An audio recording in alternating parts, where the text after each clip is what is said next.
Thanks everyone for joining us today. Really excited about the talk today with Christian. And just real briefly myself, I know some of the people I see in the chat, but a lot of new names too.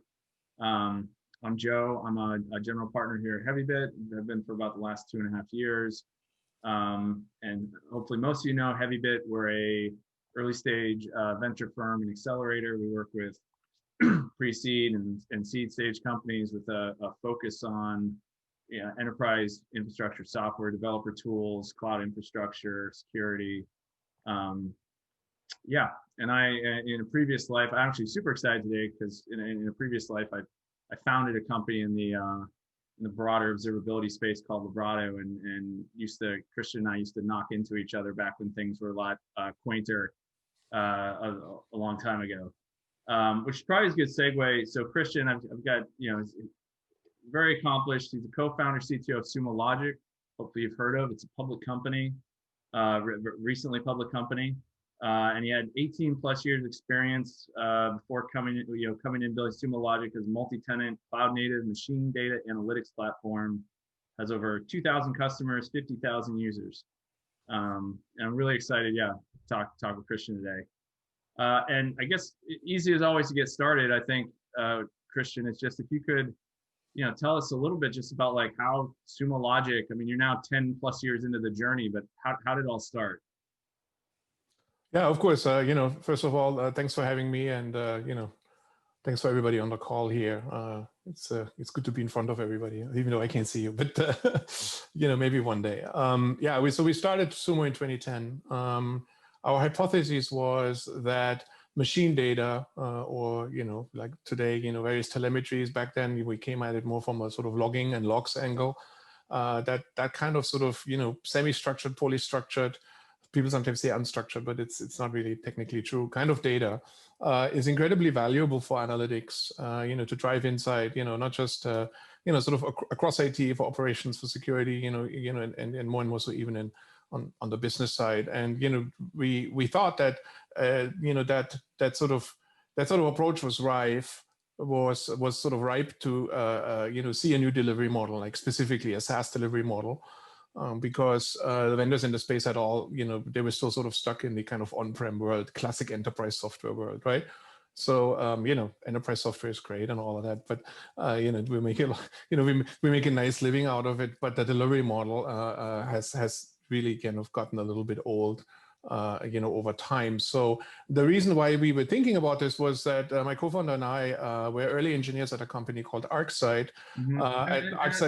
At the time, there was no one delivering this kind of capability with this model, right? No, really, there wasn't anybody. It was technically considered to be crazy, which by the way is often a good indicator that you're onto something. Because if people think it can't be done, then maybe if you can figure out how to do it, you're delivering real differentiated value. I remember, when the ArcSight guys started, they were told that this whole, live rules engine thing, for security analytics based on logs, it was never going to work, right? Right. And sometimes, engineering just consists out of making it work, right? Yeah. Well, I think that's probably where you're heading. Is actually you prior to founding Sumo Logic, you were at ArcSight, right? Yeah. Yeah, exactly. And so my co-founder and I were there for almost 9 years, early engineers, completely random. I'm originally from Germany, kind of came into US as an intern, kind of hung around like, through the original bubble, right? Did a little bit of startup-y things on the side. Nothing, it was super interesting and got me here and kept me here. I got my H1 and all of these things that you need when you're not a citizen. But it landed me at ArcSight, and first real job, and it turned out to be incredible growth opportunity, both personally as well, like from career perspective, as well as kind of sort of from the perspective of trying to understand an industry, and then ultimately coming up with this hypothesis that this is a super interesting kind of a product, and but the delivery model is broken, so let's just find a different delivery model. And again, we just looked at what had happened in the market before, ServiceNow taking out Remedy, and we knew Remedy from integrations before, and we were like, holy, holy crap, the thing is really a little bit long in the tooth, right? Right. And Siebel or Salesforce basically taking out Siebel and then all of these things. And we thought that niche by niche, we saw that enterprise software was being disrupted by SaaS startups, and people thought in our space this wasn't possible because it's such a data-heavy operation, right? We had basically been doing big data, for 10 years before we even knew there was a term for it, right? The original big data kind of came at it sort of from the sort of ad perspective in some ways, but like we did the logs thing for security, starting in 2000, 2001, right? And people thought that, scaling, up a SaaS to sort of deliver this type of big data product would be very hard. And we just thought from first principle, it would lead to a much better user experience, right? Because all of the setup, and manual handholding and upgrading and Oracle maintenance and Hadoop maintenance for what it's worth, depending on which technology you pick. That's all sort of undifferentiated heavy lifting, right? Sort of in the Werner Vogel's kind of terminology. And why stick customers with the hard part? As developers, we want to build a product, and ideally we want to also be in control over the execution environment. So then, that's a good closed loop there. And like, let's focus customer on using the product and getting value. And what we found at ArcSight to some degree was that we kind of sometimes had struggle getting there, and it was mostly about, just, how to upgrade the server and how to install the Oracle. And I don't know how many security people we sort of inadvertently turned into Windows storage administrators there, right? So that really was the idea, right? So and that's what we sort of did, and it seems like it was a pretty good idea. Yeah, well, and I think you hit on something. It's interesting with these kind of businesses and a unique challenge that you face. And I remember from trying something similar, where the more successful your customers become with your product, the larger your customers get, the more impact they place on your infrastructure, right? Which is not like a traditional what you think of in terms of software margins economics. Yep. This is definitely true. What we found is that if you set it up properly from the beginning in a multi-tenant fashion, and we did that, and not everybody does that, because a lot of people try to lift and shift their existing products and sell them sort of as cloud, but it's technically multi-tenant. It's technically single tenant, right? We had the benefit of not having anything, so we were able to do the whole thing from scratch and to some degree from first principle. And so our system was from the beginning multi-tenant, right? And what that means is that in a single tenant environment, you pretty much have to provision for the peak for every single customer, right? Because like whatever it is, Black Friday, right? They basically you have to have that capacity available, pretty much year round. There's no reasonable way of auto scaling on a 2,000 customers on a per customer basis. That's just not going to happen, right? So you run into this provision for the sort of peak and scenario, and that tends to be pretty expensive from an infrastructure perspective. But in a multi-tenant scenario, you actually you basically have to provision for the peak of all customers at any given point in time, right? And what we found is that you set it up that way. And obviously there's lots of sort of logic around auto scaling and all of these different things.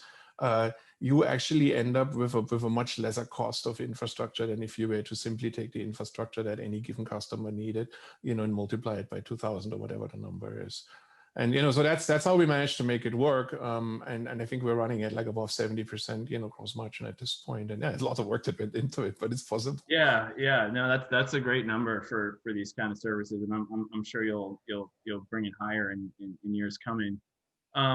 You mentioned, so you and your co-founder were at ArcSight before, and the thing that I found kind of fascinating as I was learning that is that ArcSight was a security company, a SIM, is what they call them in that category. Yep. And typically those use log messages, or often use log messages as primary input. Splunk is a great example of a company now that is like very active in the SIM categories, I'm sure you know.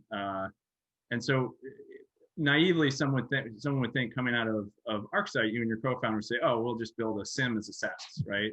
But instead you built, you started with something I think more foundational, but I'm just kind of interested in like how you had the foresight or clarity to actually start with like more broadly log management, and leave tackling a SIM problem for potentially later.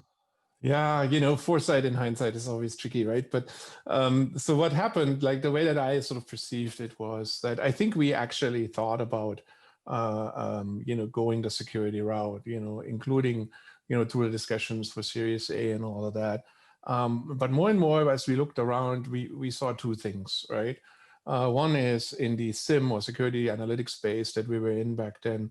There was already some amount of maturation. A bunch of companies got sold. One company was public. Lots of big players in there already had like Curator picked up by IBM and stuff like that. So now, so they were like, 10, 15 guys sitting on top of each other, grinding out, like a $2.5 billion annual market, which, that's not a bad market at all, right? But, and we thought that was pretty busy, right? And then we were of course familiar with Splunk for a long time, and we had always been fans of their approach of like doing log search and we kind of observed how they kind of like created new use cases in the sort of sysops, sysadmin, and operations kind of space.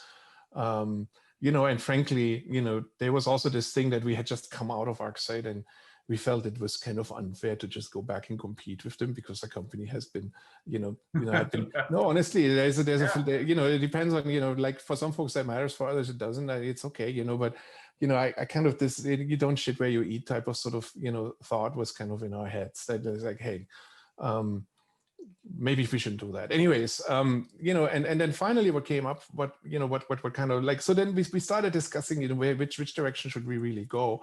We thought that there was a little bit more white space on the operations side, and we thought that we could probably, get traction there faster, right?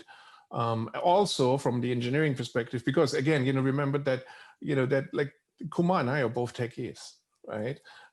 So it's not that we necessarily are the world number like foremost business people or strategists or what have you, right? It's like we're a bunch of techies trying to solve a problem.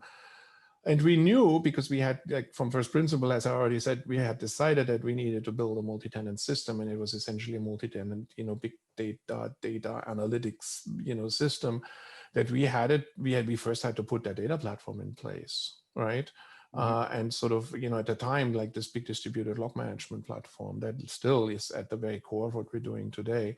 And that ended up just taking 2 years, right? And once it was like ready, for GA, we did not necessarily have some of this sort of like expected functionality that you would need in order to compete with a SIM, like, full-blown normalization, categorization, lots of sort of security specific features, full rules engine, all of those types of things. We just hadn't had a chance to build all of that, right? And we found that what we had, this kind of, really scalable substrate, for machine data or like logs, basically, we were already able to deliver real value to customers that were coming at it more from an operational perspective, right? Like weblogs and that type of stuff. And, so we were like, okay, let's do this. Let's take the revenue and let's, grow that way. Of course, though, our heart always stays in the security side. You just pick up stuff along the way. And, funnily enough, we always thought we were going to go back to that. And funnily enough, the security guys started they're literally dragging us in there, kicking and screaming, like, which is a bit of an exaggeration. But at the time, when you're like 2 or 3 years old as a company, it's like incredible if you could, like, the fact that you're in this turns out is a $50 billion market these days, right? And you can do all of these things, but like, it's a blessing and a curse, right? It's the blessing of opportunity, but it's the curse of, figuring out, what to freaking do, right? Because you can't do all of these things at the same time. There's only, 20 times, 10 fingers that can do stuff, right? and so that creates its own sort of set of challenges, and it's quite interesting. But the security guys, even though we did not have all of this deep functionality yet at the time, they still saw so much value in just being able to pour their security logs, which is, of course, logs are like very foundational to security. Just pour the logs in the platform that they could sign up for, that they could immediately start using, that they didn't have to become any kind of Windows storage administrator and Oracle admins and stuff like that, right? That, they were actually able to build a bunch of that stuff, for their workforce on top of it themselves. And so, we've always been, bipolar on some level in a good way as a company. and just to sort of finish the arc, as we grew and, as we became sort of more mature and, started having sort of more execution capability, we then went back and, started like heavily investing in a security thing again. And, today we see ourselves as an observability and SIM company, just to like wrap that up. But yeah, that was quite interesting. And that's kind of how it happened. Yeah. Well, and actually, I'm glad at the end you segue, because kind of my next question, especially having a background in the category that predates this now, the term du jour is observability, and much like the term DevOps going back 10 or 12 years ago, where every third talk at a conference was what does DevOps mean. There's now quite a vigorous discussion that goes on about what observability is or what it isn't. And so I'm very curious to get, given how long you've been working in the space, like what do you think of, what does observability mean to you, and where is that heading? Yeah, okay. So at the highest level for me, there's a couple of ways of like looking at that, but like me kind of go through it. At the highest level, I think observability is a means to an end, and the end is to run reliable systems, right? And you need to manage that somehow. And that's really the orientation, sort of the outcome-based orientation, that we're trying, to talk about, and that I feel is important. Nothing wrong with observability. It's a fine term. It's a term that allows us to sort of bring together classic log management with classic, time series, and and on top of it, classic APM functionality all into one platform, right? And and it's an engineering-driven term, control system, theory kind of derived, so that's just fine, right? It gives us, as the market's evolving, it gives us and our competitors in that space like a way to sort of reframe what we're doing, and it's like a canopy under which, we can do more stuff for our customers, as can our competition, right? Right. But I think it's fundamentally a realization that if you really want to run a reliable system, one type of telemetry is not enough, right? Right. The sort of the one size fits all thing is often just, it plays out. It's often just not, like, sometimes you need multiple things, right? And now, depending on each vendor in the space currently, which we all know who the people are, right? Comes at it from a different angle. Of course, us and the logging guys come at it from, we have really strong support for years and years more of experience with, this particular type of telemetry. Others come with APM, distributed tracing, metrics, and so forth. But I think all of us have realized that both in our own attempts at running these really, really large scale systems, right? And a lot of the current competition, not all of them, but a lot of the current competition also is SaaS, right? Because we're not the only company that started back then. There's a bunch of other cool stuff out there, for sure. So those folks all have the same problem with running at scale, and they all realize that whatever their original telemetry is that they felt, really comfortable with is not good enough, like, to really, really run a reliable system at that scale at which, you get to when you have thousands of customers. And of course, we've all observed, our customers swivel jaring, between three different tabs of, the infrastructure monitoring thing, alert fires, and then, they come to Sumo to figure out what the hell is actually going on, right? And so I think every vendor has like their own opinion as to where they stand in that, and everybody is basically trying to evolve the thing into a full suite, which I think causes an incredible amount of pressure on a competitively incredible amount of pressure on product development organizations like on us and all these other guys. Basically what used to be one product, we need to now do 3 products, right? So that's not necessarily easy, but I think it ultimately benefits the customer, right? And so we're going to get a chance to sort of reframe what we're doing on a higher level, to basically compete for the customers, and we'll see who gets there, right? Yeah. Also, I was thinking about this the other day. I think I would have found it else helpful. I guess I'm not sure how you're finding it, but from a marketing perspective, even just helping to elevate the category in terms of, I know particularly you sign, lots of big deals with large customers, and if that helps in the procurement process to kind of like reframe it for executives or the people signing off on, hey, why is this important? To your point, I guess, like, we need this to make the software reliable. Does that story work more than like, oh, we just need it to debug things? I think it does, and I think in many ways, whether or not they're using the same terms, I think pretty much everybody and else, like in the market, yeah, all the other CTOs will say the same thing, right? We're talking about the digital transformation wave. We're talking, I mean, we know at this point in tautology that all businesses are becoming digital increasingly, right? And you already have enough of them that it's like a giant market and it's just going to grow. So businesses consist of a lot of smart people and a whole bunch of software, right? And the software, as we know, as much as we would probably sometimes like it to be otherwise, software doesn't just work, right?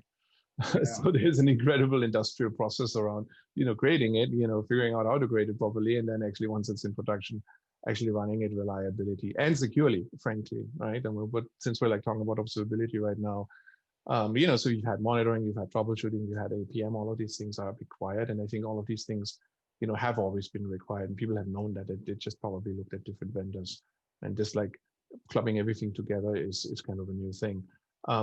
For us, the story about reliability and making sure that your software systems run reliably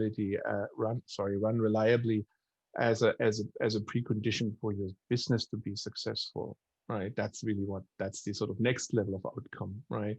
That resonates. I mean, it sometimes resonates to a degree where it's so obvious that I sometimes feel like silly saying it, but no, I mean it really does resonate, right? Yeah. So I guess, and you mentioned digital transformation. I think a lot of people observe like that's one area that the the pandemic has had an impact on. I mean, I'd love to actually get given that certainly one impact is we're here on a Zoom call and not on some comfy chairs on a stage somewhere. How is to the extent you can, how do you feel the pandemic has impacted Sumo as a company, just in terms of how you like work, get things done? It's been a tumultuous, I mean, let alone it's been a tumultuous year. You also went public this year, which if people don't know is like a pretty tumultuous thing for a company to do. And so what's your, now that we've got 8 or 9 months or whatever, what's your kind of feeling on how the pandemic has impacted how Sumo gets its work done and its customers? And then we can talk about that for hours, really. Yeah, so let me just pick a couple of things, and you can guide me sort of a little bit there if you want me to talk about other things. But so first of all, one thing I'll have to say is that at like being at Sumo and for us to do what we're doing and to be able to continue to do what we're doing, even though there's a global pandemic and even though we can't go back to the office anymore, but the fact that we're still employed, the fact that that applies to us and applies to many of us in the tech industry. I think we're really quite blessed to be able to work in such environments that actually, to some, like in many cases, certain verticals are obviously, talk about hospitality. There you go. Probably should have not had so much Diet Coke, but some of these areas, even in tech, you will see some problems probably. But like overall, we're so blessed that we can just go home and fire up our internet and keep working, right? Which is not true for a lot of people like around me. But anyways, so in light of all of that, I think what happened this year, sort of on the sort of this digital transformation point, is that things actually have even like I think we can say that digital transformation actually has accelerated this year, right? Which is crazy because it was already going on pretty quickly and pretty fast. But I think in many ways every company is now has to somehow figure out how to be digital first, right? Because they can't come together like they sit in the same chairs anymore, right? And you see that sort of top line, you see stuff like, okay, so now Slack is worth buying, right? And, by Salesforce, right? You look at the Zoom stock and you just don't even know what to say anymore, right?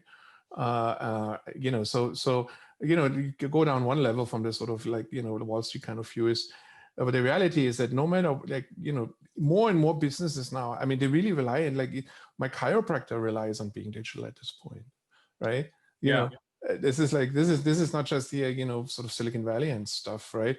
And I actually think that the fact that everything that has to do with connectivity, everything that has to do with remote work, with driving remote productivity, everything is digital now, right? And it even things that were not 12 months ago, somebody needs to figure out has figured out how to make them digital this year in order to keep their business running. So I think that's quite interesting, right? And for ourselves, we had an interesting year. I'm again very blessed that we managed to get a chance to, do the public offering, and company deserves to be public in my view, and employees, deserve to, get the benefits, and our customers deserve to get the benefits from us getting investments to build better products. So in light of this kind of sort of shitstorm. Yeah. Like if Put it you, like let's say, from the sort of PBS NewsHour perspective, this year is a pretty bad shitstorm, right? We are like sitting in this like really lucky pocket. Yeah. Yeah. So yeah, I shifting. I guess a bit. I'm always curious with businesses like yours. What role, because we have a kind of long-term thesis about where this trend is heading, and you mentioned Slack. Slack's like a kind of like one data point in this. What role does the practitioner play? Because you talk about like traditional, if you go way back, traditional enterprise software, like some of the incumbents you mentioned, a practitioner might have their first kind of like experience with software after the company had literally already purchased a seven-figure contract for it. What role does a practitioner play in adopting Sumo in an organization and ultimately, I guess, resulting in a deal for your company? Yeah. So look, we're a bunch of, just, it's obviously a little bit simplified, but we're a bunch of devs building stuff, selling to devs, right? And, devs means, developers, in this case, DevOps operations people, but we're a bunch of technical guys building stuff to sell to technical guys. I think executive relationships and this sort of top-down motion, is always, you want to have some of those connections, for the time that, it comes to, signing a check and all of these things. But I do feel for this type of stuff, our kind of person, just like you and I, right? Being techies ultimately, you want to evaluate this yourself. You want to have the freedom to figure out whether it works before being necessarily, called every 20 minutes by somebody who needs a signature because, they forecasted something and, the quarter is, happening. The quarter is closing in, right? So I think that there is, there's quite a shift there in how that happened. I cannot speak to how this goes into sort of other industries. Like, I don't know how the supply chain people do that. And like, if this is also bottom-up adoption, right? But like, in the space that I know, which is essentially, dev, IT, ops, etc., security, there is an incredible amount of sort of bottom-up, evaluation and adoption happening. And you really need to be on your toes, and, you need to realize that you can't shove it down technical people's throat, right? That has, I think that's just not working anymore, right? Being a technical person myself, I love it because, a lot of stuff is SaaS. I can almost always easily try it out and figure out whether it's worth, scratching on more. We are a SaaS company, so, there's a free offering that we provide. Everybody can kind of get started on their own. We will offer help, of course, and guidance and all of that, but that's how I see it. Yeah. But again, there's many different types of shops. I think, you still also need to consider what it takes to get like, a 6 or even 7-figure, or sometimes really, just a 4-figure deal. Right. You through in the larger cases, obviously procurement department, in the lower cases, like pastor, founder, or CTO or VP or something like that, right? Those folks might not necessarily be the ones driving the evaluation, and they will rely very heavily on, whoever did like technical expert is to say, no, we looked at this and we really like this thing. And look, we already automated our integration with it. And, it's already like monitoring, observing these 3 microservices. And we really need to kind of go and, do a deal here so that we can properly, productionize it. At that point, the sales guy come in. If at that point the sales guys only come in, it's also often too late, right? Because again, these are just observability tooling. If you like, it's not a small spend, right? It's not like a $12 a seat type thing, right? So I do still think that having kind of some of this kind of sales hygiene in place, where you try to sort of you get to the folks that ultimately need to write the checks is a useful exercise. Yeah. Well, at Heavybit, we talk with a lot of our founders that, bottom up go to market doesn't mean no sales, right? It's quite the contrary, right? It's more about like where do leads come from, and particularly where do like enterprise, if you're using enterprise as a proxy for large, where do leads for large deals come from? But and how much do they cost you to get them? But having done so, you still need to meet the customer where they are and walk through procurement with them and have professionals on your team who are skilled at doing that. Yeah. I guess I do have a follow-up. I just want to remind people we've got a couple more of these questions before switching to the Q&A, and some people are entering some questions, which are great. But if you've got anything and you want to queue it up there, we'll be getting to that in just a few minutes. But yeah, I guess the follow-up. So you made the transition that I think any company that wants to reach the levels of kind of success and distribution that you have of bringing on that sales hygiene and a sales team to handle those kind of deals. I guess either what was the biggest challenge that you faced in kind of like going through that transition as technical product focused co-founders, or maybe another way to think of it is like, what's the one or two things you wish you could go back in time and tell yourself then about how to do that? Get my notebook. Yeah, Get my last 10 years worth notebooks. No. Look, the one thing that you kind of pointed out, how to get this sort of sales thing in there. When we started adding sales, like around 2012 or so, 2013, and really had to start scaling that up, I'll venture that at that time, this sort of enterprise SaaS thing wasn't really kind of as prevalent as it is today, right? And we came in, we thought we were going to sell to enterprises. That was, that's what Axel did. That was I didn't know anything else, right? We thought that we were not going after like 3 people shops or SMB or something like that. right. Which there's nothing wrong with that, but we just didn't have. We just thought enterprise is where the price is, so we go for that. And then looking to sort of bring in an enterprise focused sales team. That sales team itself, initially, just had tremendous amount of struggle with adopting to selling in a SaaS motion, right?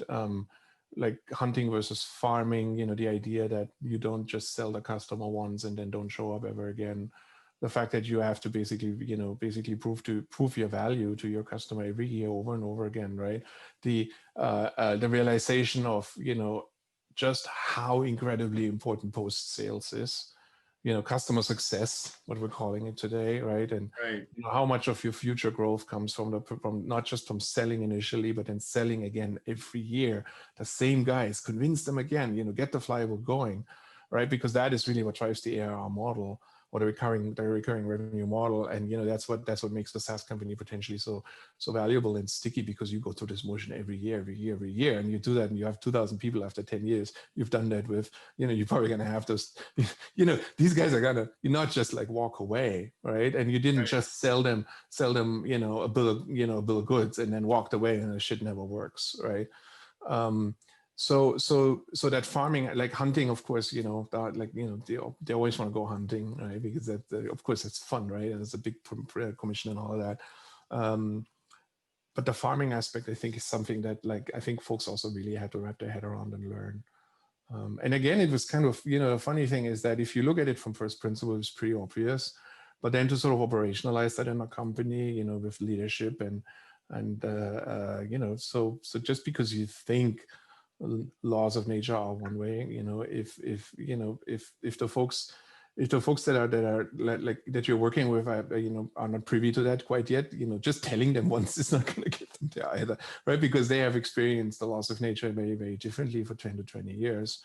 So I would say some of our initial struggles, and there's certainly, like with every company, there was some, right? Like came from trying to really kind of figure out the right sort of profile of sales and overall GTM approach, but really down to the person, like what were those folks like, and how adaptable were they to probably selling in a slightly different way, right? Instead of going back to trying to sell the Oracle way, for example, not just to say that way, right? Yeah, I subscribe to the notion that your early sales hires as you're scaling an organization like this are often, somewhat different animals than the kind later on, right? In early days, you need people who you always want your salespeople to listen to customers, obviously, but you need people who are adaptable and flexible to having a product that's maybe being sold a little bit ahead of where its maturity is at. Not in terms of like delivering features, selling features that don't exist, but just that like it's early software, right? There's sharper edges. Whereas I assume later on now you're at a place where you have a very repeatable sales motion that you can probably plug any capable salesperson into. Yep. Um, uh, yeah, I guess one kind of interesting thing, which I guess is also part of that transition. Um, on the engineering side, what was the most interesting thing you found scaling from a handful of engineers up to hundreds, or actually I don't know off the top of my head where Sumo's at now in terms of engineering. Hundreds, yeah. The realization that no matter what, no matter the fact that let me put it this, the sort of Silicon Valley paradox, which is that you probably have what some of the best talent pool in the whole world for this type of stuff, right? But you can't hire anybody Right. because the competition is so freaking tight. And these days, or even back, this is not again. This has happened over. The larger companies have wisened up, and they basically constructed this RSU construct, right? In which now you just wave a bunch of stock options at people. They're just like, okay, whatever, So those, some of those, like like just the sheer amount of competition with the fact that how well technology is working. How much value is created. So many people here, so many big companies here, hiring machines of the big five, blah blah blah, all of this, right? The fact that they have this RSU weapon now. Previously you could walk in and wave to, like, basically say, hey, you're going to be really, so you're going to be rich, but like now the college grads get offers from Google and make them rich with like minimal risk, right? So Right. so those things get like super interesting, and did not really see it coming. We didn't realize it was going to be that tight. And then going from there to sort of saying, okay, we are going in. My co-founder is from India, so he's like, hey, I know a bunch of guys that we can probably build around over there, and then making the decision to do that, and then sort of learning, from scratch what it means to have a product development team. Not some outsourced thing, not something where you send a spec and they send something back, not some sort of widget factory, but like an actual part of your core development team. Be at I think at outside of DST is like 13 and a half hours away. Yeah. It's just unbelievably brutal. And learning that no matter what you do, you need to build a trust with these folks in person, both ways, right? And then realizing that you're going to be on a lot of planes a lot of time, right? And that might sound like a waste of your time, but like you have to do it. I mean, we before COVID, in our Sandeep, who is running engineering and product, and myself, we've been basically every quarter we go to India, we go to Poland, where we then build up a second team, and we just go and hang out there for a week, right? And we do planning and exercises with them. But like half of the thing is just sit there and have beers with them, right? So they can kind of understand where we're coming from. We can understand where they're coming from, and build that kind of trust that is so hard to establish from scratch over something like Zoom. Yeah. Yeah. Which is, I think, something that we'll find as we emerge from the pandemic, hopefully sooner rather than later, but at some eventual point. I mean, I do feel like the future of work has permanently shifted to be more flexible, which is, I think, is great. But I also, and having built and led distributed teams in the past, before it was cool, I think you're spot on. Like as an executive, there's nothing, the human lizard brain, like we need the face to face, and you need to replenish that human capital that you share with people. And I think you're right. It's like, if it feels like a waste of time, it's probably one of the most important things you could do. So I think you're spot on. It's something I was kind of curious about anyways, roughly. And then one of I think it's a good segue into the maybe some of the audience questions. Just a reminder, if people have questions, go ahead and put them up there. We've got a couple, but I was curious about this one. Andrew asked, just tee it up. So Sumo, kind of came up and paralleled the rise of cloud, right? And then the first wave of cloud, and I believe was, if I remember correctly, was hosted and built on the cloud in AWS originally, at least, right? Still, yes. Still in AWS. So now we've reached a point in cloud evolution where like an entire new wave of architectural paradigms are coming up and are using the cloud, the moniker cloud native, which is a old saw I find kind of interesting because that's what we called things that were built on the cloud in 2009. But now like proper cloud native infrastructures, I assume meaning things like containerized microservices running on a ephemeral compute platform, whether that's like a Kubernetes or a Nomad, and maybe you're mixing in some serverless function as a service primitives. How does Sumo span these kind of generations of architecture, right? What does it mean for Sumo moving from I think the way Andrew put it was observing a digital estate, which I like, up to now like the more moving pieces cloud native architecture? So from the perspective of our own architecture of the service, or from the perspective of the value that the product delivers, or both? Well, actually both is kind of interesting, but let's start with the latter, right? Like the value that the product. Yeah. I think that was the original question. So here's another sort of interesting paradox that plays in our favor, right? Which is that like with the rise of cloud and automation and basically data center becoming an API, now individuals can do even more crazy things on their own, right? Or in smaller groups, right? Frankly, Kumar and I would have probably not dreamed that we would be able to start a company, a SaaS company, because we're a bunch of developers, right? All we know is like poking a bunch of APIs. We don't know anything about servers and racks and networking. I mean, we know these things exist, but we don't really have any expertise in that. And we realize as a SaaS, you need to build all this out. Yeah. Except for you don't anymore, right? And like we learned that, like it was actually 2008 when the vocals gave this talk in Stanford, and we went there, and it was like, oh, now I get it. Data center as an API. Okay, let's build a big fucking thing, So roadblock removed. Exactly, but now and this is sort of one of these kind of incredible things about being able to program, right? Which in my mind is the wider term. You can be a developer, DevOps. You can even be somebody sitting in finance programming Excel. You're still a programmer in my mind, right? You automate things. You can do a lot. Like you can do the work of a manual, like of a million people that would otherwise have to do it manually. So it's incredibly empowering, right? But that has also not just this sort of the growth of data kind of growing exponentially, right? But I think the amount of power that's in one's fingertips is also sort of growing almost exponentially. And so the good news for us, for all of us really is why in this industry is that, we can, like smaller and smaller teams can build cooler and cooler things more quickly at bigger scale, right? The sort of flip side of it is that now it's becoming software was pretty complex when it was still running on one machine. Now everything's distributed, everything's 24/7. The expectations are that everything is running at web scale. You are plugging together. You have all these incredible Legos from AWS to Google to Kubernetes to all of this, and try to build something. There's an incredible amount of moving pieces in place. Some of them you own, some of them you don't, and so I think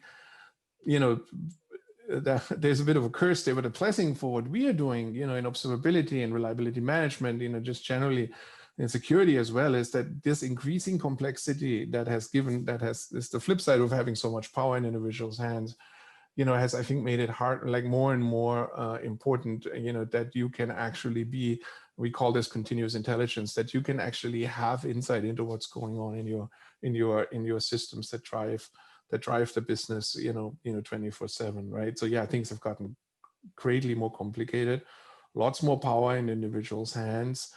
And, if you are building a startup, it doesn't matter, if you're building a system, that's live 24/7, you need something like Sumo in order to survive. right? You know, whether, you know, I would prefer you to pick Sumo, whether it's others that you can pick, but like, that's kind of what I see, right? It's kind of quite interesting. It's kind of a little bit paradoxical because with this great power also comes this great chaos, right? Yeah, yeah. Well, and naively, I guess I always tend to think of it that if you think of observability and you think of like a a hierarchy of needs, right? The like fundamental atom of observability is a log message, right? Like there's all kinds of higher level, more sophisticated primitives that allow you to do different things, whether it's full on distributed tracing, ad hoc queries on more structured data, the APM. But at the end of the day, if there's you always come back to log. Like that's sort of like your unit of observability of last resort is your Yep. log, right? For sure. You see that being the case with people driving these kind of cutting edge architectures? Is that still the case? Yeah, absolutely. You know, some folks start with logs and end with logs. A lot of folks start with time series and end with logs. But they always end with logs. Right. It always ends with logs. Maybe that's a pithy absolutely way. that has not changed, right? And you might find that people that claim differently. That's fine. That's their right.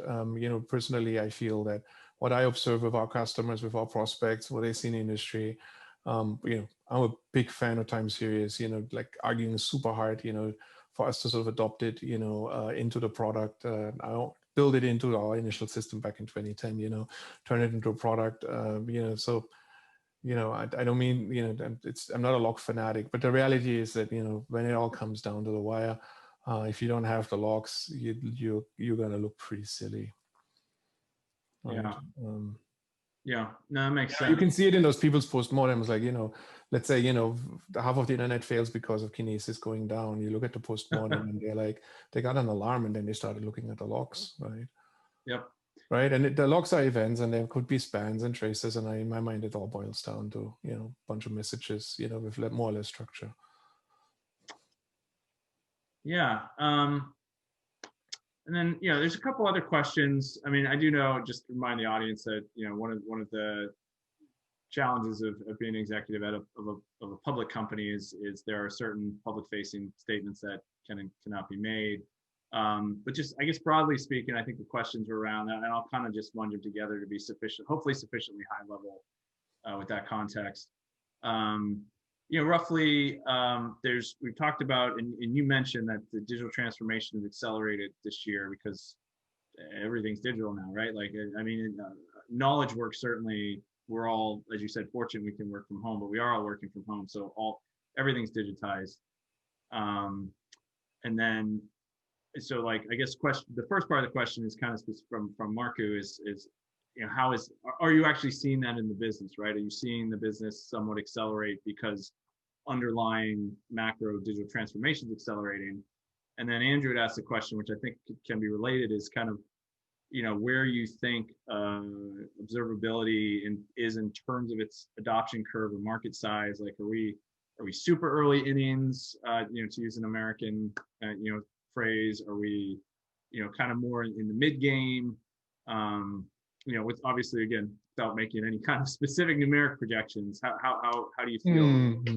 People have been using APM, I think, since the 18th century or something. They've been using time series since before that, right? They've been using logs, since the birth of Christ. None of this stuff is actually new, right? I think, like, what is new around observability is to say that, hey, we are looking at a product that brings all of these things together, right?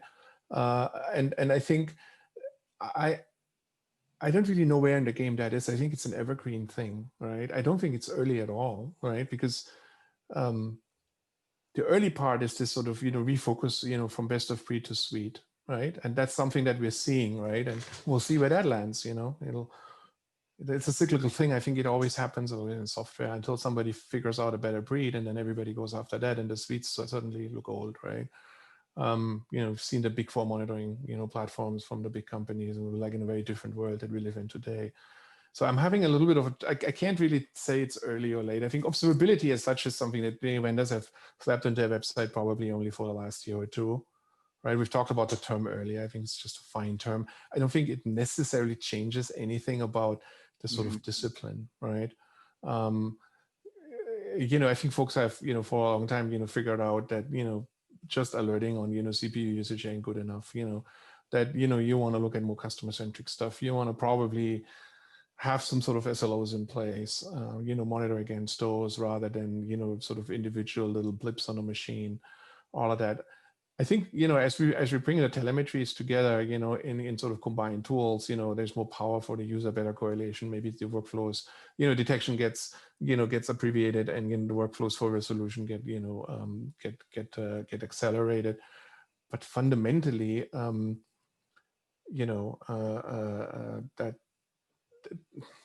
people have been doing it before, just with 2 different products, so that's why having a little bit observability is definitely early.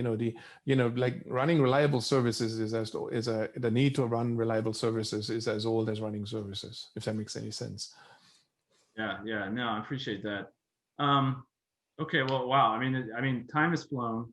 I do want to close with one last question. A little more open-ended. Heavybit, we work with lots and lots of early stage founders who are, sitting where you were, anywhere from 2009, 2010 to 2012, 2013. Looking forward to 2021. What advice you give early founders who are like, hey, Christian, what should we be looking out for? What should we do? How should we think about this?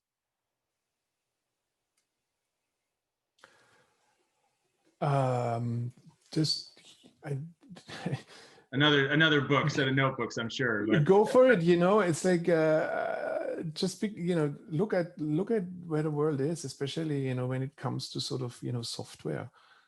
I mean, it could not live in a better time, right? I mean, if you like to do software to solve problems, whether it's for technical people or people otherwise, but if software is your way of expressing yourself, right? Whether it's by actually writing the software yourself, or by figuring out a product that that the software will instantiate, or by figuring out a business model that you will then have product and engineering people help you flesh out. I mean, fuck me. I mean, this is beautiful, right? If it's like there's gold everywhere, man. Like really, the digital transformation thing is like, I don't keep belaboring it, but you look at the numbers, it's absolutely ridiculous, right? So I grew up, I had the benefit of, it's kind of, I had a little Atari home computer when I was 11, taught myself programming, all this, neighbors had like an Apple II, and he was running his VisiCalc stuff on top of that. And it was like clearly a business purchase or some, maybe both, half, right? Also games, of course. So I've been around computers for a long time, and, it's like, you'd go into you had ATM, like banks and stuff, of course computers run businesses, and I was thought, what's new about that, right? But the digital transformation orientation really is new, right? And like some of us have been living in this like privileged world where everything was anyways digital for a long time, right? But that's not really true worldwide, right? And so this stuff is still rising. And so, I mean, what better time, to be sort of affiliated with software in one way or the other? Yeah, so yeah. For it. Look, again, I don't think, these, I don't know who said that first. It might have been, attributed to the Sequoia guys, or I don't remember properly. But great businesses get born all the time in difficult times, right? Right. Maybe not the very month that the financial system breaks down, but the next month, because it just happens. So I have no fear, man. I mean, just go and if you, that's what I would say. Just go for it. Money is, you can get funded. I never thought that it was, I always thought getting funding is just this unbelievable, sort of, you literally need to go, on television and, back Mark Cuban for like 30 cents, right? But the reality is, if you are in software, if you have somehow established even like a little bit of sort of social proof, by being around, Silicon Valley or Austin or like wherever folks hang out, where you have an ecosystem, where you have, folks, understand software and, software people and people who like to use software to build stuff, even if they're not developers or what have you. Most people can pull this off, right? And, if you have an aptitude for it, then, the investors will come to know about it and they will want to talk to you, right?